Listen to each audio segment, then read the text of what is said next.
Hey everybody, welcome to another episode of 60 Formula. Hope you're doing well today. Happy Tuesday! We have a whole bunch of really cool things coming your way this week. First things first, let's cover it. We got something in the mail. You want to show them what we got in the mail? Come on, let's show them. Right over here we have a magical box sent from Tonka and Monroe. So right here on my workbench, we got a box in the mail from Tonka and Monroe. If you guys aren't familiar with Tonka and Monroe, the water wolves, you need to check them out. We'll link all of their stuff in the description below, so go ahead and check them out. If you haven't, be sure to subscribe to them because they got some dope-alicious content. But the coolest thing in the whole wide world is they went ahead and they sent us this entire box of really cool treats for not only Britney Spears and Gila, but for Rue too.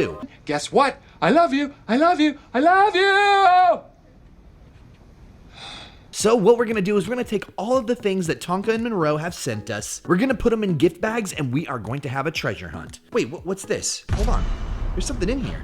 It looks like a secret message. 60 Formula. Gila and Britney Spears and Rue. We are so happy to finally be doing the gift bag treasure hunt with you guys. We hope you have a ton of fun playing and that you love your gifts. There's two special toys that we have played with and love for you guys.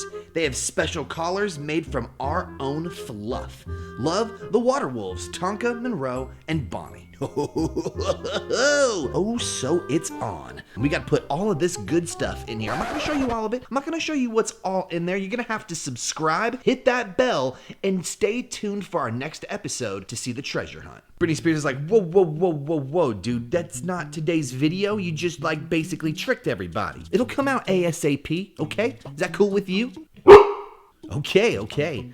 Also, check it out. It's already almost Halloween. It's time to get spooky, so I put out my little Halloween village. Now, if you're familiar with the channel, I showed you guys this last year. I started building it up. I need to get a few more houses for this year. But I have this little ghouly grocer right here.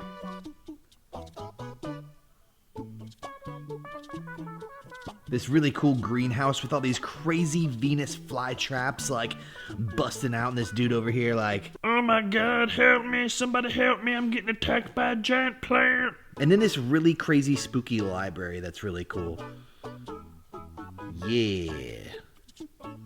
Do you guys put up Halloween villages or Christmas villages up in your house during the holidays? Let us know down in the comments below. On today's episode, we're going to be talking about why we decided that the raw diet was not good for our Siberian Huskies, why it just didn't work out for them. So many people saw our latest video where we fed our Siberian Huskies and they were like, dude, I thought you fed your Siberian Huskies a raw diet. And it's true, at one point on this channel, we did feed both of our Siberian Huskies a raw diet, but we don't feed them that diet anymore, and I feel like we should tell you guys exactly why we don't feed them that diet, why we think it's not the perfect diet for a Siberian Husky. I can already hear all the critics in the comments going, dude, you're totally wrong. Siberian Husky are 138 429th part wolf. They totally need a raw diet or they can't survive. Let's just get into it. Let's get into a discussion and talk about why we think the raw diet is not the best diet out there for your Siberian Husky. Are you guys ready? Okay, then let's get into it, Freddy. Another episode of 60formula.com. What are you doing? What are you doing? What are you doing? All right, so let's get into exactly why I decided to take my Siberian Huskies off the raw diet. We're out here with Gila. We're just taking a little bit of a walk, and she's like, oh, time to do a number 2. I guess I was just a number 1. Whatever you want to do, lady. Alright, so if you're familiar with the channel, you know that I've put both of my Siberian Huskies on the raw diet before, just to see what it's like, because they say that Siberian Huskies do really well on the raw diet. So people are always like, oh, it's such a good idea to be feeding them some natural meats, some natural fishes, natural veggies from off the vine, you know what I'm saying, all that natural green stuff. And even though my vet was like, dude, don't really get into that, I was like, I think I might know better than you because I'm a Siberian Husky owner, so I'm smart. So I went ahead and I put both of my Siberian Huskies on the raw diet. Now, let me say this. For those of you that are on the raw diet, the barf diet, bleh. It's a great diet if it works for you. Feeding your Siberian Husky the same kibble every single day can be detrimental to your dog's health, no matter what breed. Kibble is basically just dry bread meal, so if you feed your dog kibble every day of their life, well, it's not only going to be bad for their teeth, it's going to be bad for them in the long run. How many peas are you gonna do today? So there is a little bit of truth, a little bit of like reason to stand behind the raw diet. Kibble is not proven to be the best form of food for dogs, and so what better than kibble than to get something more natural like meat, chicken, fish. I do not understand your craziness today.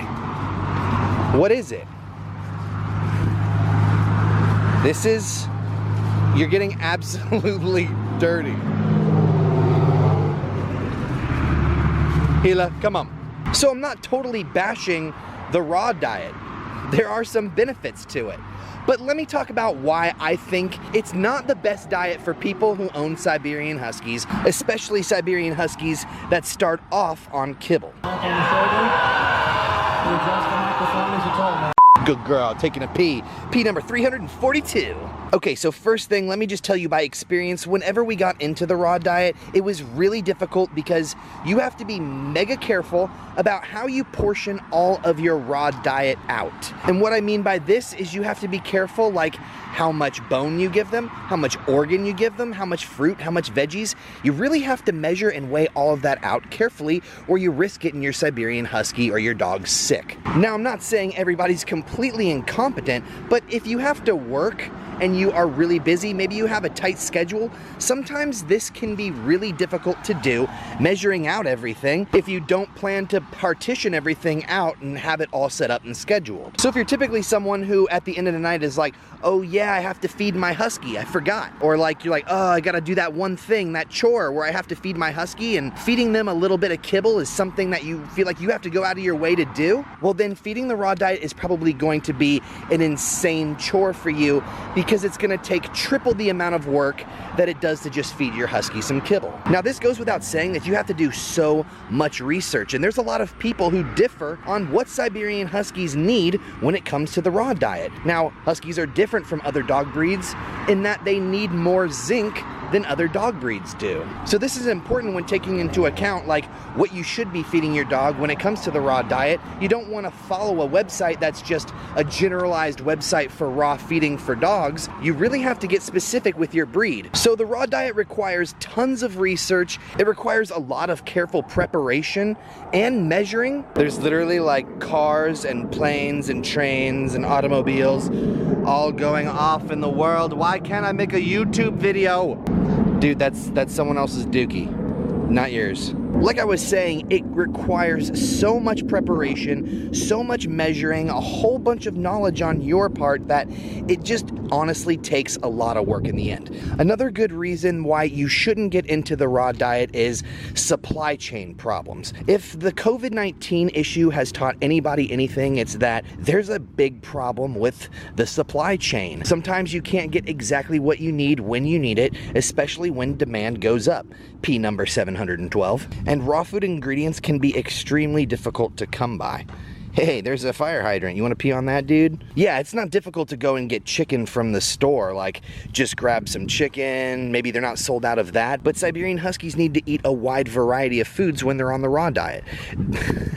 They need fish like sardines, tilapia, and they need organs and bones, which may not be readily available in a pandemic or something like that. Not as readily available as kibble, let's say. So you have to kind of take that into consideration. Once your dog is on the raw food diet, they're on it. You can't just put them right back onto kibble. And if you're not able to get the supplies that you need, maybe you go on vacation, or like I said, maybe God forbid there's a pandemic or a disaster that happens, raw food for dogs is much harder to get a hold of than kibble. So this is why I tell people, just go ahead and feed your dog a rotational diet. If you don't want them to eat just kibble, try wet foods, and then try different brands of foods. Don't feed them the same kibble every single day for months and years and years. But raw food diets just seem to be extremely difficult in every aspect, especially for the average Husky owner. If you don't do the raw diet correctly, you can make your Siberian Husky very sick. When we were going through the raw diet, it worked for a couple of weeks and they seemed to really like it. I liked the results that we were getting, but she just really wasn't turned on by it, so she stopped eating it, and Britney Spears kind of got a little bit sick, so we had to take him to the vet. Nothing serious, it just bothered his stomach, but overall, it was just way too hard of an experience. Both of my Huskies didn't really like it, and the reviews that I've heard from most people who try to put their Siberian Husky on raw food diets, it's very, very hard, very expensive, and like I said, they're kind of hard to get the ingredients to do it. I don't want to turn anybody off to trying the raw food diet. If you want to try the raw food diet with your Siberian Husky, by all means, go ahead and dive into it. You might be way better at it than we are, but we do think it's difficult, and if you are on a tight schedule and you're not there with your Husky every single moment, I think that the raw food diet is going to be a little bit too much for you. But hey, I might be wrong. Go ahead and try it if you think that you'd like to, but like I said, it's not necessary. Alrighty guys, that's going to be it from us tonight. We had an absolute blast teaching you guys all about why we think the raw diet is not the best diet for a Huskaroni pizza. Yeah, good girls. Now, we may be entirely wrong, so if you think we are, please go ahead, let us know your opinion down in the comments below. Go ahead and present your argument. We'd love to hear it, and I'm sure the community would as well. But this is pretty much our opinion on the situation. If you guys had a good time, don't forget to smash that like button super hard and hit subscribe so you don't miss out on any more Huskaroni pizza episodes. And we'll see you next time with another episode of Guess What, Dude? Yep, you guessed it. Whatever we make. Peace! Scooby-da-bop-bop-bop-bop-a-dooby. A scooby-dooby-dooby-dooby-da-doo-doo. Ooh.